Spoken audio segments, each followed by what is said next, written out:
Hey there, real quick before we get into today's episode. If you've been hearing everyone talk about AI and you're nodding along like you get it, but honestly, you're not really totally sure where to even start, then this one is for you.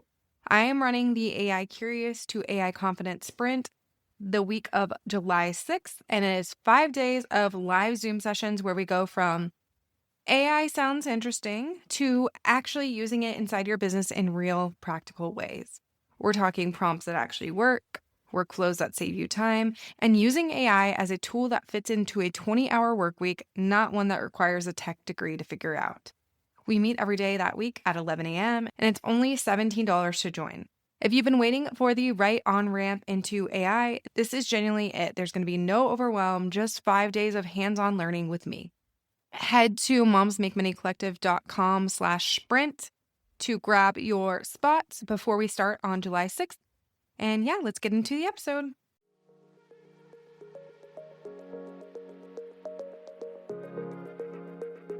Welcome to the Sustainable CEO Mom Podcast, the show for service-based moms who are done with hustle culture and ready to build profitable businesses that actually fit their lives. I'm Jenny Sunnison, business strategist, podcast mentor, and the founder of Moms Make Money Collective. Let's build something sustainable. Hello, and welcome to the Sustainable CEO Mom Show. We have Candace here today. So Candace, welcome to the show. Tell us a little bit about yourself. Hi, thank you. I'm honored to be here.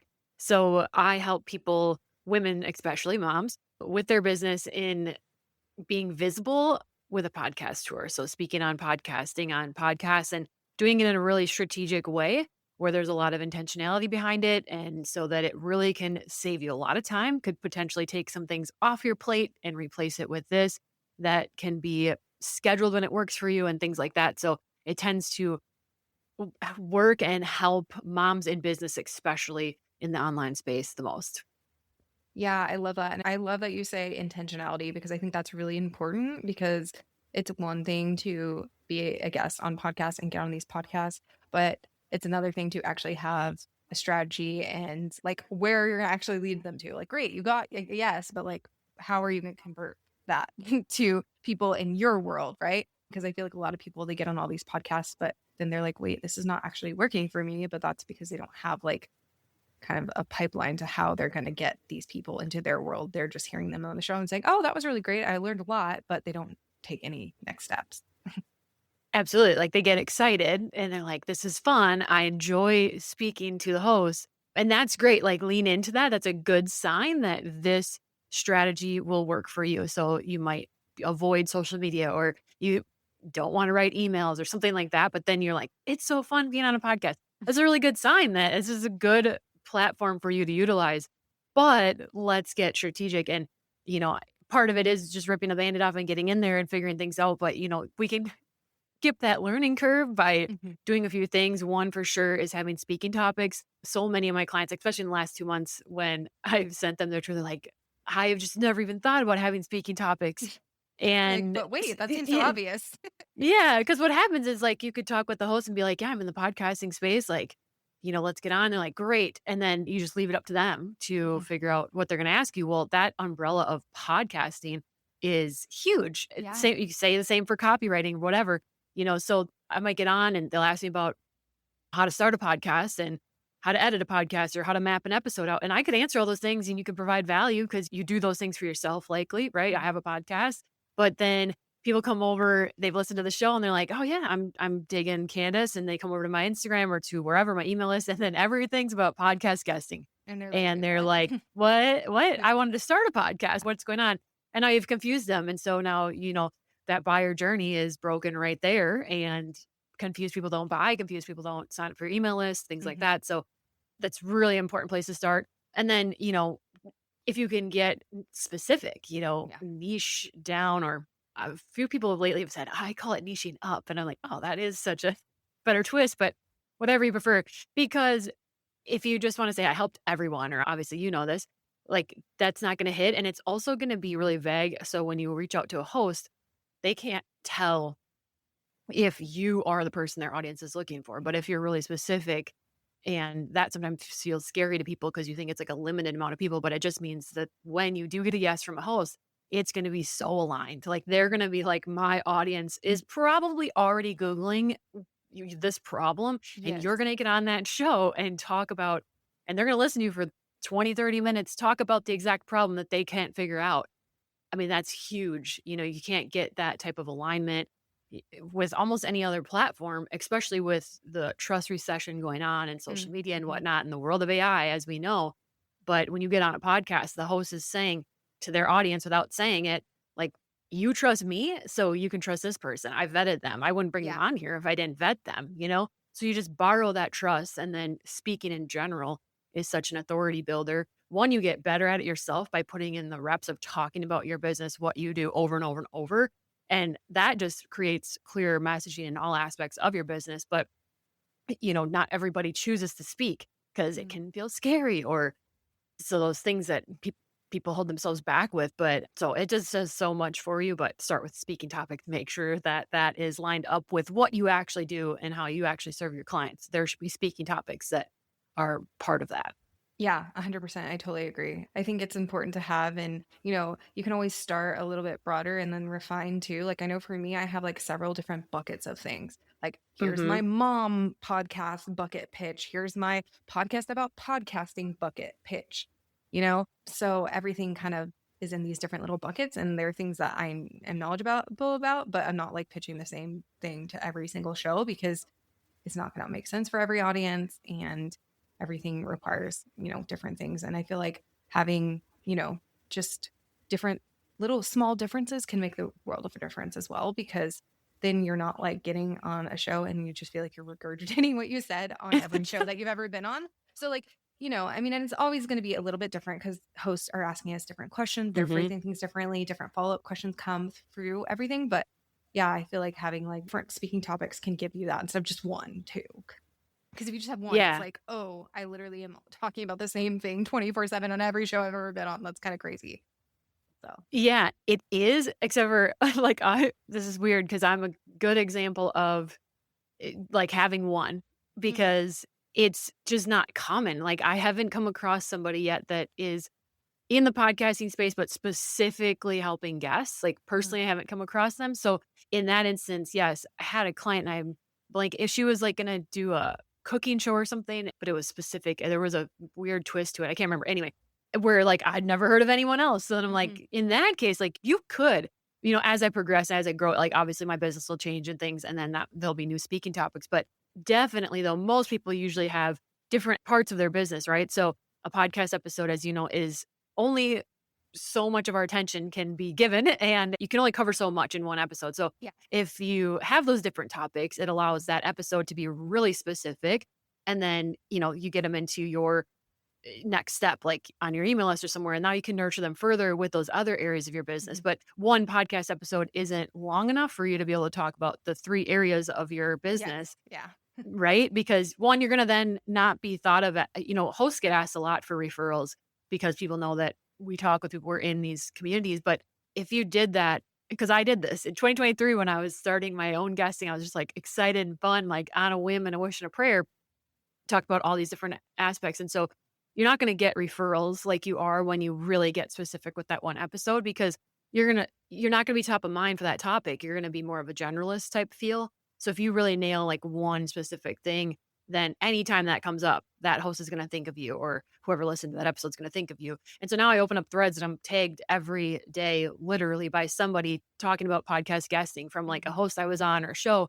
And so that, again, it kind of sometimes people get weirded out or scared by getting so specific or getting those speaking topics so niche, but it really can create a lot of really great ripples that are going to be much more impactful in finding you the right people for your business, right? Like you're doing this to find more people that actually want to work with you potentially. And so it's not a numbers game in the sense of like just quantity. It's more quality and alignment. And, we only, especially as moms in business, we only have so much time in our day Mhm. and lack thereof usually. So you can't be doing everything and wasting your time talking and being a generalist. Like we got to get really specific so that these things work for us. Yeah, for sure. For sure. I love that.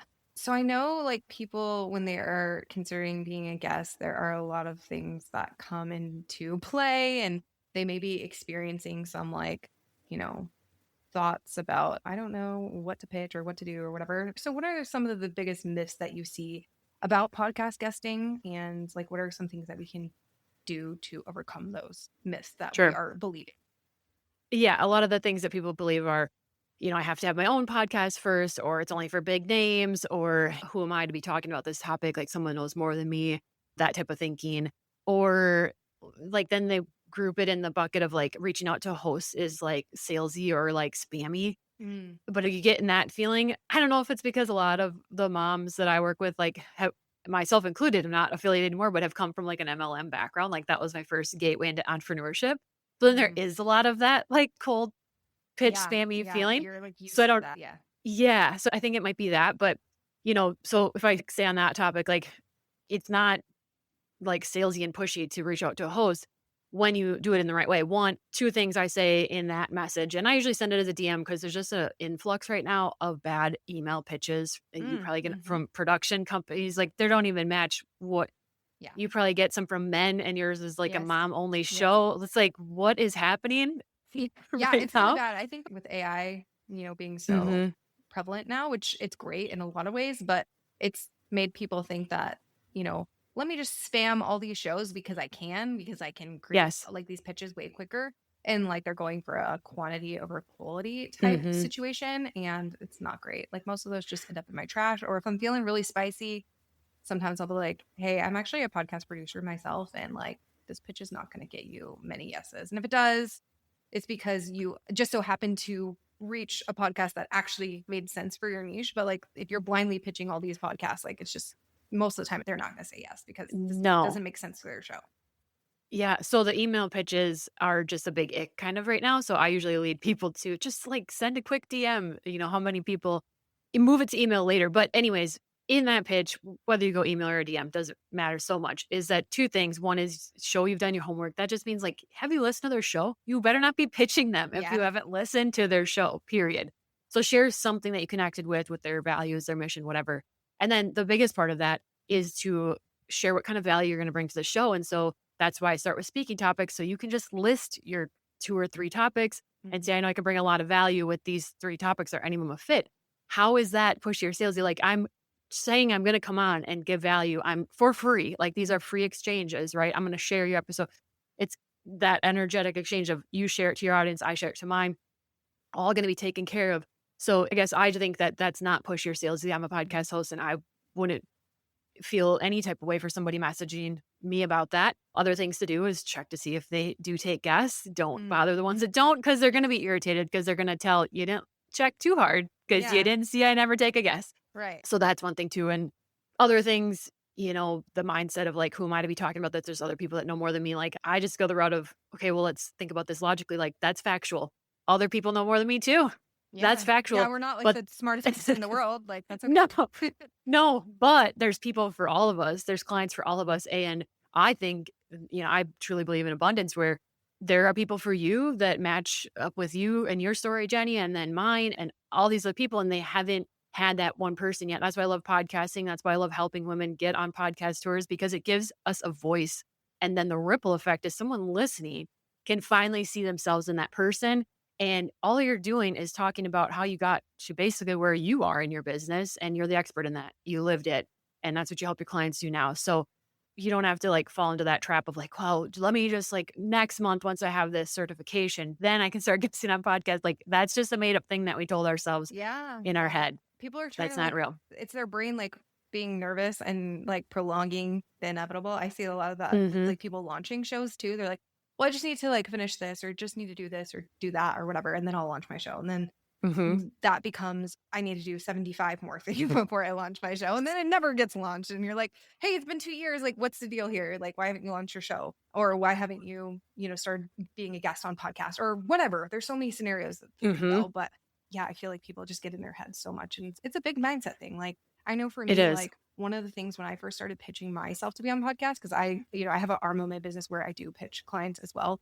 And when I first started doing it for myself, one of the things I needed to do for myself to like get over that mindset fear was like schedule the pitch for a time that I wasn't going to be at my computer. So automatically just send out instead of me like, Mm. sending it in the moment. Because if I felt like I was sitting in the moment, like I was like tricking myself to like think that I wasn't sending it at Yes. all because it was going out at 8 a.m. when I was driving my kids to school versus like me in the moment sending it like at 3 p.m. at my desk or whatever.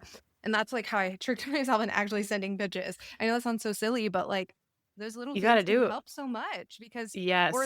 or even if like another thing too that I've used in the past too, I don't use it anymore because I do actually have an assistant that helps me pitch to podcasts.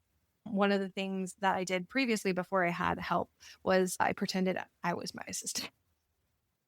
And Yeah. because like, I don't know, it just felt like easier. Like if someone said no to say no to my assistant than it did to me. Hmm. And now it's actually true. I do actually have an assistant that's helping me. So if they say no to her, then whatever, it's fine. If they say no, I don't even really see it. I mostly only see the yeses in my inbox. So little things like that, you're like kind of tricking your brain, making yourself like actually do it. Cause that's the thing. You Hmm. want to actually do it. Yes. Yeah. Yeah, and it is just that little mindset trick because it's gonna get easier, right? Like, as you keep doing it, it'll get easier. I wait to send my pitches when I'm having, like, a good high vibe, good energy day because then you don't wanna go send them on the day where you're like, "Oh, the to-do list, like, oh, bummer." Like, just yeah, to trick yourself into doing that. And the other thing too, I think, especially people that are guesting and maybe they don't have their own podcast, so they don't quite know exactly how it works, the host wants you to do well because Mhm. they want the episode to go well, so they're not gonna let you sit with dead air. Also, most shows do some type of light editing, and you can ask that ahead of time if it makes you feel better. Like, Yeah. there's a lot of things that you can do to ease your mind. Have 2 or 3 Post-it notes out just to remind yourself if you do go mom brain blank, It's okay. it's okay. They're gonna catch you anyway, the host is, but also have those notes because then you just with those couple 2 things like, don't try to read them because that does come across, and I think you wanna be more genuine. That's also the point of a podcast is you can't, like, AI your way through a whole Mhm, recording. mhm. You have to show Yeah. yourself It's okay to off. have, like, little notes, but yeah, don't, like, Mhm. read it like a Read them, script. yeah. Yeah. It's just can be, like, more of a comfort blanket, like a security blanket in case you need that as you get going, and then eventually you'll be like, "Oh, this is no big deal." Your Yeah, comfort zone especially once you've done, expands. like, 5 plus podcasts about the same topic, it becomes second nature. And, Yeah. even if you're advanced and you've been doing a million podcasts, you might get a question that throws you off just because it comes out of left field. It might be, like, somewhat related, but it's not one you've ever experienced before, and that's okay too. I mean, you can't be prepared for absolutely every question that's ever gonna be asked, you know? So, Absolutely. Yeah, and you can ask after the fact too, like, it's not like the episode's gonna air that day, that's not yeah. how it typically works, so you could write them and be like, "The 5 minutes when we talked about this, like, I just don't want that." I don't know a host that's not gonna be like, "Yeah, fine, that's no big deal, I'll just cut Yeah, that out," yeah. Most So people are pretty good about that. yeah, so there's that too. Yeah, so I'd love to kind of talk about your process for landing these podcast guest spots, kind of from like the whole process. So from like actually like getting down, sitting there, writing the pitch, all the way to like getting your first yes or your second, third, fourth yes, to getting the yes essentially. Mm. Yeah. So again, start with the speaking topic. So once you know what you're going to talk about, because it matches with what you actually do in your offers, you want that consistency, that cohesiveness first and foremost. Then my process then is I have a tracker. Mhm. So you definitely need a system of some kind to keep track of these things. You're finding the shows, right? And you're looking for alignment. So you're thinking about who is going to be listening to this show. You don't necessarily want to have somebody that does exactly what you do as the host, but you want to be more like adjacent to this, or you have a different take on it. Just because a show has had a copywriter on it doesn't mean you can't also then be on that show because maybe they were in email funnels, but you're in website copy. Like it can be totally different, or you have a completely different take that someone else doesn't have. Think about what makes you different. But when you're looking for these shows, this is the answer. Like most people are like, that's not the answer I wanted. I hoped it was easier. But it's like a breadcrumb trail, right? Like you're probably not trying to pitch huge production company shows, but that's what's going to come up when you just search for them in Spotify Yes. and Apple and whatnot. So you kind of have to find like a smaller, more independently run show like ours. And then you find that. And then often, like I have guests that have their own podcasts. Mhm. You have me on, I have my own podcast. And so that's what the breadcrumb trail is like. Your podcast could lead you to mine, and then mine could lead you to Hollis's and so on and so forth. And at the time, I'll link those in my tracker. On a different day, I might go search those shows and try to find the host contact, the Mhm. email. Like it's time consuming. That's the most time Yeah. consuming part. That's why you hire it out. That's why you have Yeah. an assistant. That's why I do it for people. Like Yeah.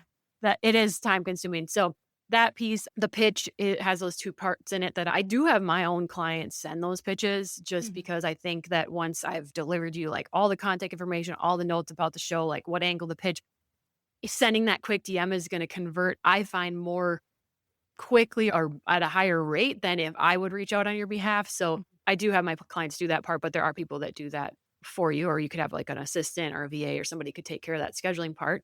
Yeah. And then you book the show and then get back in the tracker and mark what topic did they say yes to? Mhm. Have you booked a time with them? Because a lot of things that happen is you waste time because you don't keep track of where you're at with all these shows that you're Yeah. talking to. And then they forget to respond to you. They're busy too. We all are living life and life's lifing. And now you've spent time talking with that person. They said yes, but then you never end up booking it Mm. because you forgot. Yeah. And now that time is wasted. So just make sure you have that system. We can link my free tracker, or if you have Yeah. a Yeah. Yeah. resource, we can do that just to get people started. But yeah, you keep track of, did the episode air? Because then you should share it too, Yeah. because Yeah. that's a ball you can drop Right. and Yeah. And not, irritate the host. unfortunately, not every host is going to let you know when it's live. Like they should, but they're not always Yes. going to do that, you know? So you have to keep eye on it too. Like when I finish an Yep. interview, I usually like, if they don't tell me like, hey, your episode's going to air, then I usually say like, hey, do you have any idea when this is going to air? And, they Hmm. might say like May or June timeframe. And then from there, I'll just like kind of every week kind of see if my episode went live or not. Yes. And, most hosts will tell you because they want you to share it, but like, also things slip through the cracks and they might have Yeah. not gotten to it that week. And sometimes when it gets to the point where it's like been a week or two past the episode going live, then it's like kind of awkward to like say, hey, here's the episode. So Yeah. I like to keep an eye on it too, because I like to share it. And, hosts love when you share it. That is what gets you booked on more podcasts because Yes. it's such a big effort for them to go through that whole process with you and have you on their show and have you share your value with their listeners. Mhm. It's so simple to share it. Like most of the time people will tag you in a story on Instagram or something and like resharing it through there is like takes 2 seconds. Like even if you can't send like a full email or go all out, like you can do something small and that still is better than what a lot of people are doing because a lot of people are just going on all these shows and like never sharing ever in any way.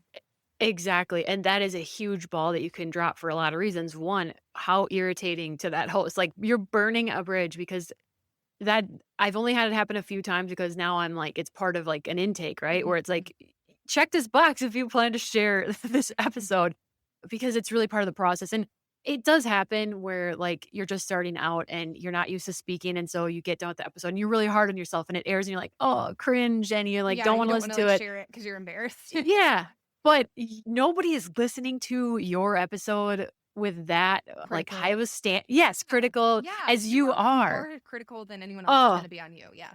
so likely it's still really valuable, and you wanna share it because not only are you gonna burn the bridge with that host, it's irritating, and you're probably not gonna get booked on more shows, and definitely not on shows that that host knows, but you're missing the chance to show that authority, to Yeah. show, like, I'm actively out here booking speaking gigs because I have a take on something, and I'm a thought leader in my industry, and that's really what it's positioning you as, and so you have to share it, and it can be as little as, like, sometimes my best click throughs are at the end of an email, I might share, like, "PS, I was just on So and so's Jenny's podcast. podcast." Yeah. Yeah, Hmm. and check it here, and then mine is always, like, because I'm not just telling you to get on podcast tours, like, I'm still on a podcast for Right. myself too Right. because they Yeah. You're work. you're practicing what you preach. Yeah. And Yeah, and so how easy? it doesn't have to Like be a full email. I love that. Yeah. It could mhm. just be a PS. And that's a lot of the time what I do because like if I was doing a full email for every single show that I've been on, sometimes I have Yeah, two in one week. Like that would be so weird to, you know,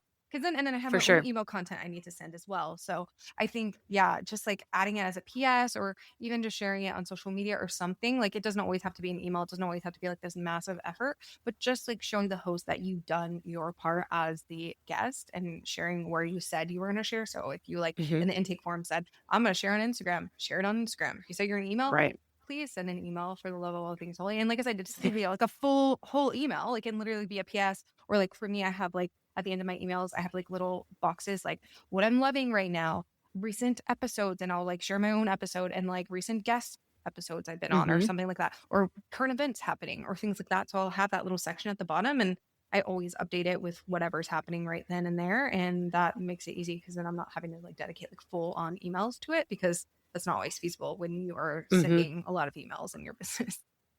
Absolutely. And the overall message is like make sure you share it in some way. And a host is not going to be picky about like the level. So it could be, like we said, some really easy options. But then as you get into this and you want to repurpose this Mhm. content, it is endless. I've Yeah. had people turn the episode into a blog post Mhm. on their website or Yeah. like there's so many things to double dip into this content wheel because that whole episode just could be shared. Yeah. So like pieces from it, quotes from it could be in a Yeah. carousel. I mean, it's endless, but, like, don't let that scare you. It doesn't have Yeah. to Yeah. be like that to start, you Like know? once you get going and you kind of have like, 5, 10 episodes under your belt, then you can kind of revisit that and see if, let me pull out some quotes from here. Let me pull out like maybe they provide a video or they recorded video. Maybe you can use some of the reels or stuff for your social and things like that. And then point it back to the episode. And it doesn't need to be that same week that it goes live. Like you can do it later on. I mean, kind of sending an email about it later on, it kind of feels weird, but like repurposing on social doesn't feel as strange. I don't know. For me, for some I reason. agree because, like, there's usually not a timestamp or, like, a time-sensitive things about your tips or the value that you were giving on that show. Mhm. So, yeah, if you had an episode aired months ago and you're now ready, you have space in your calendar to do more with it, Mhm. share it, and, the last side of your carousel could be, like, listen to the full episode here, as seen on whatever that people Yeah, do on their yeah, website, like, you can add it add to a your spot on your website, website. like a Yeah, media page, yeah. I know you have but something it like that on your website that I'm not sure if it probably just links back to the episode you were on, to their right? episode, Yeah, yeah. okay. Yeah, I have a little spot on mine that's, like, my podcast tour or something, and I'm behind on it right now, but I try to put You're like, their "Update this," episodes but on there. Yeah, good point. I didn't know people looked at it. That's great to hear. yeah, I Yes. saw it. Cool, because sometimes I'll be looking for stuff for my own self and my clients, and I'm like, "Let me go see, like, anybody else's, like, where they've been to see," because like you said, the smaller shows can be harder to find sometimes. Mhm. I mean, I've gotten really good at it because that's something I do for myself and Well, clients, right. but, like And yeah. I'm always locked in, like, if I'm scrolling threads, if you have your podcast linked, I'm probably Yeah, saving it I'm to my adding it Apple, and then to I'm my going link. Yeah, yep, and same. then I'm going back later, and then I'm making notes about it, like, Yeah, most of the time but I'm that's adding it to a note, like, in my Apple Notes and just, like, adding it all to, yes. like, podcasts I need to add to my tracker, and I just add it there, and then there ends up being, like, 50. I'm like, "Okay, I should probably actually add this to my tracker." Yeah, and then For you this end up with podcast. this database of hundreds of shows, Mhm, and that's exactly why you pay people because you and I love podcasts. So we're mhm. always our brain's It's so always much easier thinking, for us to find, and we know, like, easy for us to find, where to it's fun use. for us. Mhm. Yeah, Yeah, and that's it's my, like like, favorite part. Now, like, I don't even me have my too. sit and look for the shows. I'm like, "I'll look for the shows. You can just send the pitches because I don't like the I'm Yeah. like, "I'm gonna find the shows, though, because that's fun for me." Yeah. And then somebody else loves to write copy. Like that's why you hire people because we're working in like our zone of like what's fun and exciting to us. And so it's going to be done so much better than you sludging through. Like, If like if someone who you doesn't like hate the that. process of finding the show, yeah, Yeah, then yeah, that's I a good sign. It's probably worth your time and money to, pay for outsource that that. part, Yeah. outsource that part. Yeah. Yeah, totally. So if someone's listening to this and they've never been on a podcast before, or maybe they've been on like one or two, so not very many, what are the 3-step plan you'd give them to get their first or next interview? Have your speaking topics and then next show that you see that you feel excited about, you would feel excited to be on the show, rip the band-aid off, just message that host, find that host, message them. It's really can be that simple. It also can be as simple as take your speaking topics and post it on threads and say, I'm looking to guest on podcasts this year. Here are some of the topics I can bring a lot of value. Focus on serving and value though, and not just I have a goal of 25 podcasts. Like who wants to book me? Like very you focused. Yeah, and I've seen that on social, and it works Uh-huh. sometimes, but other times it's like, "Look, I'd love to have you on my podcast," and it's like a weird thing that like very specific people are gonna be able to apply for, and like they don't even know if Yes. that person has like a similar story that would fit that show. It's not like a general business podcast; it's something like super specific. I always see that. I'm like, okay, well, Yeah. do you even know if this person struggles with like what your podcast is about? Like, I could understand if Absolutely. it's like a general business show or something that like more people could Right. be related to, but yeah. Yeah. So have your speaking topics, share them with someone, either with a host or online. And then the third step would be I would say this might be the next most important part is do you have a lead magnet? And again, Mm, doesn't need to be something crazy or fancy, but if somebody listens to that whole yeah. episode and they are dialed in with you and they've given Gotta give you them their the step. attention, next step, where are they going? I want where because it can't just be go to my socials. Yeah, because then you have I a don't way of think. tracking that. Yeah. No Well, way of no. tracking them. Another thing too is like a lot of people give like 17 calls to action in the episode. Like, That I'm my too. freebie. Go to my website. like check me out on social media. And it's like, you gave people way too many options. They're going to take none of those options because None, because it's too many. Decision paralysis, like, that's just how we are. We're not gonna act. So it has to be specific. You could have more than one lead magnet, but you need to do the one that matches with that episode the most. the most. And, if you're like, "Well, I don't know, what could it be?" Well, I mean, this is a whole nother episode, but Mhm. like, what's the next step? If they listen Yeah. to what you just shared, what's the next step in their buyer journey? So, like, when I first started, I had a PDF that was like getting started guessing Mhm. on podcast guide, right?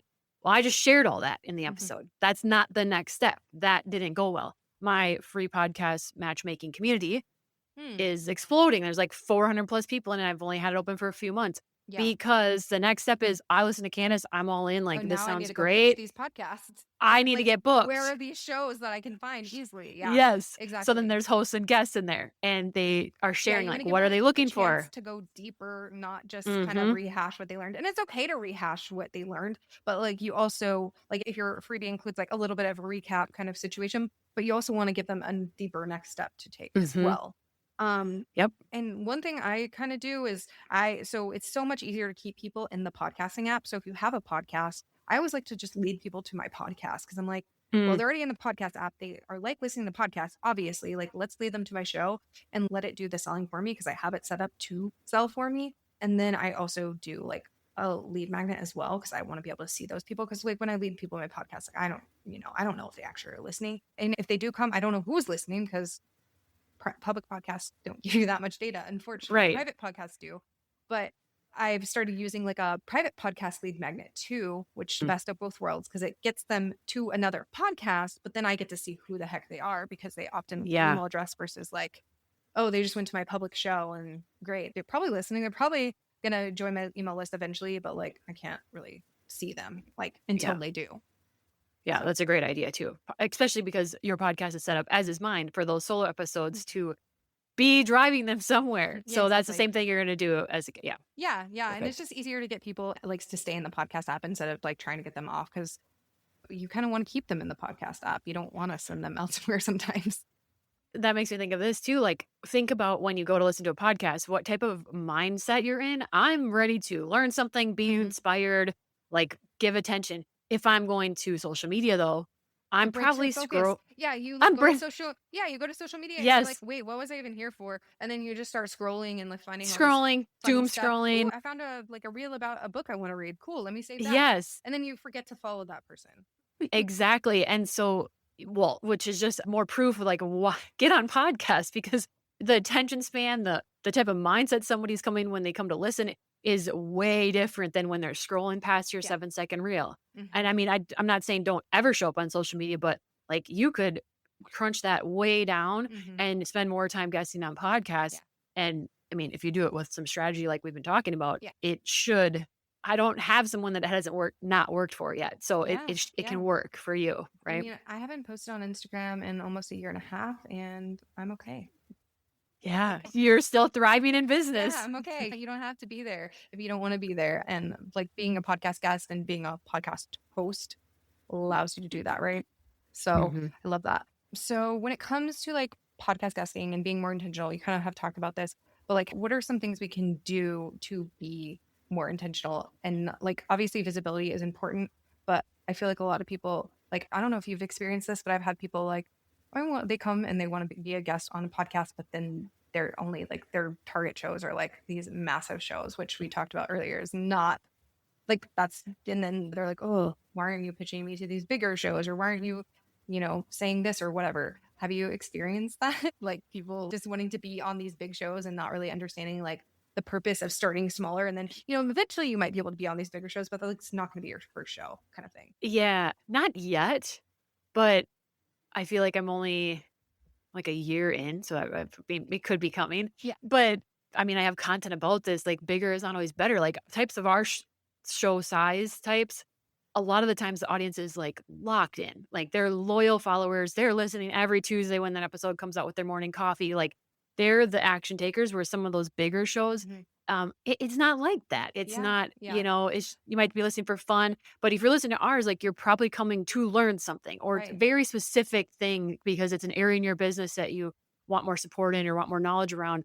And so it's completely different. And I Yeah, always I go for agree. more of that mid-sized, smaller show. Yeah, I think they convert better in the long run because, people have a more like, I don't know, it seems more attainable to them. So they're like, oh, I could actually be friends with this person versus like someone who's like 20 levels above them. And the people who are listening, yeah, sure, they enjoy the information, but like they just can't, it's like more aspirational than Yeah. inspirational because they're like, well, this is like, I don't think this will ever be me kind of thing. Right. And then when you're on those shows, when you're more like at the same level of that host in business, that becomes like your new network, Yeah, you yeah, and know? you And can it be, like, friends with that person, whereas, like, if you're going to yes. this big show and you're not on the same level as them, like, if you book that big show, you get lucky and you book that big show, like, yeah, you'll be on They're the not same. gonna refer you clients, Yeah, you know? exactly. But you and I Yeah, could.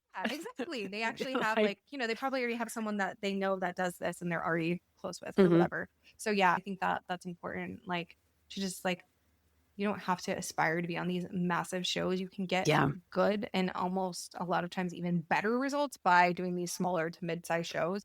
Because, like, absolutely. I always like to tell people because I have had people that are like, oh, these are like good shows, but like I want 100, shows where they have like 100 plus reviews or whatever. Like, I don't know, people think about that. And it's just, yeah, you have to like guide them back to like, okay, but like if you were in a room with like 100 people, like, and you were speaking to 100 people in person, like, wouldn't that feel really great? Okay, Mhm. well, what's wrong with this person that has 150 podcast downloads per episode? Like, Absolutely. like most people just, I guess, since they're like it's virtual, they feel like they need a much bigger room Yeah, versus like in person, they would be comfortable with like 50 people or less. You know what I mean? I don't know. absolutely. It's like going viral on social media and then you get more followers, but they are not people that are gonna buy. They Right? They just like that one video or something that you. yes. And going back to your question about, like, ways to be more intentional, here's one little micro step that often gets overlooked is to have questions. So I like to think I map out episodes for my clients. So I go in a method. It's probably similar to yours, but I call it connect, shift, and method Mhm. so that you're connecting real quick, sharing bits of your story, shifting mindset, doubts, kind of pinpointing like what someone might already be thinking in their head. So you get that like, oh, it's me. She's talking about me. Why does she know that? And then the method highlighting your expertise, like what you're good at. And so then I also lay out questions that hosts can ask them. So I think a step that people miss is not providing the host with a couple sample questions. Yeah, I like to do that Be too. mhm. And people are like, well, I don't want to be pushy. Where can I put that? Well, almost every show I've been on has some type of intake form or Yeah, an email communication of some kind. And so I have a spot that literally me asks, like, too. Me too. what are Yeah. What questions? are questions you would like me to ask? Yes. Because then it helps you shape the conversation as a host. Hmm. And then also like the guest or the guest gets to get their information across too. Because like Yes. if you both show up and that person produces all the questions, they may not be knowledgeable enough about your topic to be able to like accurately Yes. like shape those questions to where it's beneficial for you as well. Because like if it's Yes. beneficial for the host, that's great, but you want it to be like a win-win-win, not just a win for that person and not you. And good hosts know that like when they get those really good questions that allow you to really showcase and go a deeper step than just like questions that we would come up with because we don't live in your niche, we don't work in niche. Yeah. The episodes are so much better. And if they don't have that box, then there's usually a spot that says, "Is there anything you want me to know before we record?" Yeah, then you Put can them put in it there. there or even email them separately like, "Hey, like, These go over well. yeah, yeah, I just, Mhm. these are questions that I feel like, are good lead-ins. You can obviously add your own if you want to as well, Yep. but like these are some ones that I think would be really good to be covered because it's kind of like the beginning phases of something someone would need to know before we go in deeper, right? So, Yep. yeah, yeah, for Exactly. sure. That's really important. Awesome. So, last question for you. So, if someone listening wanted to start getting booked on a podcast like this month, what is one thing you'd tell them to do first before they do anything else? Already said it, but get your speaking topics ready. Yeah. Make sure they fit your offer and what you actually serve clients, and then make sure that you have that lead magnet. So, if as long as you have that and a place for them to go at the end of the episode, you're ready. So, if you know your offer, you know who you help, and you have a place to like bring them into your online neck of the woods, Yeah. you're ready. Like you don't have to have a big website done. People that are in the middle of a rebrand, that's been happening a lot lately. There's like going to be a lull. Like if you wait for that rebrand to be launched and don't have some of these in the pipeline or episodes they're going to be releasing, like you already know the new messaging. You already know who the person is you're helping and Right. serving. Your website may Start just not be live speaking. yet or whatever. It's okay. Yes, it's okay. Like, don't wait for everything. Those things can be added later, but you start like right away as soon as you're thinking about it. And if you have like a launch coming, you want to get this going 60 to 90 days ahead of time. So you're likely in that wheelhouse right now. So Yeah. start. You don't need a lot. You Yeah. don't need a lot. And don't let the tech scare you. I have like a cheap mic and headphones that plug in. Like it's Yeah. I mean, honestly, not that big a deal. the tech of podcast guesting is less intense than like starting your own podcast too. Because like Yes. all you need is some headphones and a microphone. You don't need like anything too crazy. Right. So yeah, totally. I love that. So tell listeners where they can find you, or you talked about your free community as well. So share Yeah. that below. Yeah, head to the podcast matchmaking community that we are going to link in the show notes. It's for hosts and guests, and you'll get a real quick form. All you're going to do is type in like what speaking topics you speak on or that you're looking for, and then how you want to be contacted. So I've had people in there connect with each other. It's been a great place to just skip over the cold messages and just, hey, I'm in Candace's community because we both have a common thing that we're trying to do and get connected. So that's been really great. And it's growing every day, really. So you can head back, and that form is just like that you have access to of those answers is ongoing and growing. But then you can find me on socials at Candace Dudley, and it's me in the inbox. So feel free to reach out if you have more questions after this episode. Yeah, I'll make sure to link everything down below. But thank you so much for being here. Thank you. If this episode resonated with you, share it with another service-based mom who's building something real. And when you're ready to move from reactive business ownership to sustainable CEO leadership, your next step is waiting for you. You'll find the right path, whether that's the accelerator, the collective, or a deeper intensive, by going to momsmakemoneycollective.com. You're not just building a business, you're building it your way sustainably. With profit, with margin, and with intention. Because hustle is optional, leadership isn't. I'll see you next week.